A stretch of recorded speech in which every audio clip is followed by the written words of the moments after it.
We still have a lot more growing to do. We have a lot more games to play, but it is a season-long journey, and we have to continue to understand that. But we're getting there. We have a nice 50 season. We have more than enough to execute what we need to get done. Thanks for joining us today. I know you're here on behalf of Gatorade.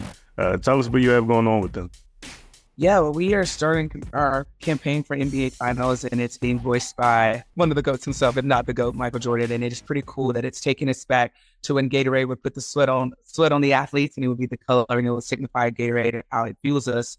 And what you put in your body is so important, particularly being an athlete. So I'm glad to be one of the athletes that are in this campaign. I think it's pretty cool. It's a full circle moment for me to be a part of the Gatorade family, considering that I feel like I've been drinking it since I've been just a young kid. So to now be a part of a campaign that I've used to watch to see now being in it, it's truly a blessing. So happy to be in it. Can you describe to me what, that did for you kind of coming up and watching Michael Jordan and being a fan of basketball and just, now taking over that mantle as like one of the best players in the world in basketball, men or women? Yeah, it's a huge deal, and it comes a lot with that. It's a lot of noise, but I feel like with my partnership with Gatorade and what we're trying to get across, something is a new campaign. It's like you got to dig from within. I remember something that always sticks with me when it comes to Gatorade is winning from within. That is so key. Like a lot of things are going to happen throughout your season. A lot of things are going to happen throughout your career, but when you have the perfect things that fuel you, it could be a drink, it could be just the hatred, it could be the noise.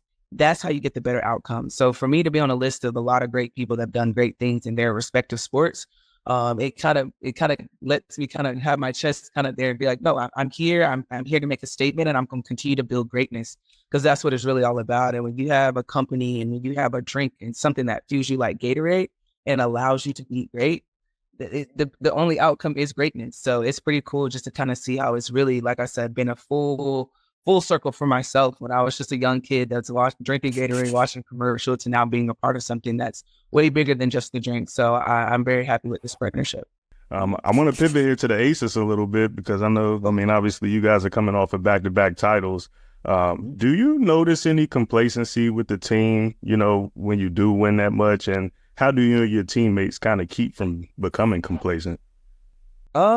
I don't really see it, because we have a group of women that are never satisfied at what we do, and especially in a space where no matter how much you do, you still feel like you still have so much more to give, and that's where we are. So I don't think the complacency is there. That if it is, we kind of nip it in the bud very, very quickly. We hold each other accountable because we know the sacrifice that it takes, the accountability that it takes for us to get that. And it's crazy just talking with other people that have won a lot. They kind of say defending it is kind of out the way because it's already there. The banners aren't going anywhere. The rings aren't going anywhere. You're trying to get you another one. And that's the mindset that we have going into it. But I think we're in a space where we want it. We're just hungry and we're greedy and we're going after it again. We're just a few games into the season. I know it's still early, but knowing what it takes to win a championship, how close do you think you all are to getting back into that form? Or is that kind of just a season-long process? Oh, it's a season-long process. I'm not really happy at where we are right now, and it is still early. But at the same time, we're trying to give each other grace, because we go from being in the off season for so long to now playing against each other. So you have to build that chemistry all over again, and that could be hard. So we're in a space where we're still learning and we're still growing, and I love that we're in that space, because we're not perfect, and people think once you get those championships that you got it, it's perfect. It's supposed to be just look this type of way every single year. It's very different, and our league is very, very hard to compete in. So we still have a lot more growing to do. We have a lot more games to play, but it is a season-long journey, and we have to continue to understand that. But we're getting there. We have a nice 50 season. We have more than enough to execute what we need to get done.